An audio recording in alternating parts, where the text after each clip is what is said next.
Discipline is truly an action of looking back at ourselves. As one visually and mentally sees their actions, one can realize with real eyes what they are or are not doing to themselves, and thus also to their internal and external environment. However, when this is not done, all manner of sorrow and pain is consistently inevitable. This is because that which is ignored always eventually rises to the surface, bringing with it the cycle of the very problems which continuously manifest in whatever form is most convenient to the undisciplined pupil.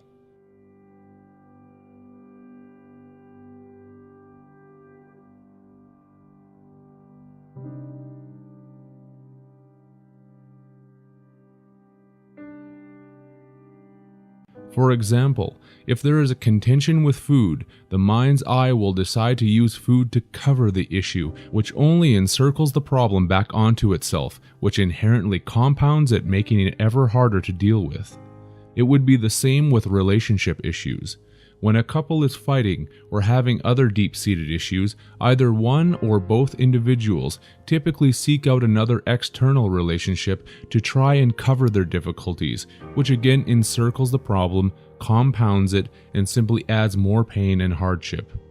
The logic behind this method is that to the mind it is easier to externalize everything and put the blame of the situation upon outside factors, instead of turning the mind's eye inwards to see the root and realize with real eyes that the only problem is a self-problem.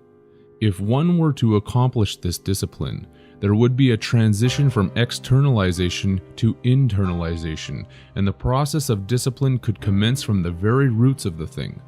Otherwise, one is in a constant condition of apophasis, the rhetoric of bringing up an issue by denying that very issue, or to mention something by saying that it will not be mentioned.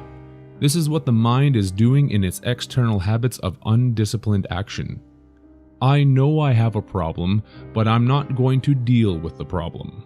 By doing this, the blind disciple asserts their justified reasoning of continued problematic action by declaiming their thesis is binded to the antithesis of said contention, which makes any movement out of the situation impossible. If one already believes that they have the answer, how can any transition away from the problem occur? It cannot, and so it will not. Besides, what is an answer except the other side of the problematic equation? When there is a seeking of answers, there must in tandem be a seeking of problems, and in this search both are obviously found together, which leads to ever-increasing conflict. Within this conflict there is no freedom. Every problem must carry its solution, and every solution its problem. The cycle must always complete itself. In other words, a food problem will always equate to more food problems, and relationship issues to more relationship issues. When there are no descriptors, there can be no contemplation about whether the words in these equations are good or bad. It is subjectively up to each of us to potentially put forth a judgment upon the external by allowing it to dominate the senses and perceptions first, and then making a decisive conclusion about our action after the fact. Through this allowance, life happens to us, and we do not happen to life. By inverting the process, it can be seen what was previously occurring with an externally dominated capacity that blinds the internal processes, convincing the true disciple that they were always wrong and needed to continuously be thwarted by outside circumstances. The external therefore ended up dominating the life force and draining it of vital energy and capacity, while the internal was not cognized and therefore was inherently ignored. The problem-solution paradigm thus continued unabated. By flowing from the inner self to the external, there is a transposition that takes place, which ends the need to consume problems and therefore seek solutions to those same problems.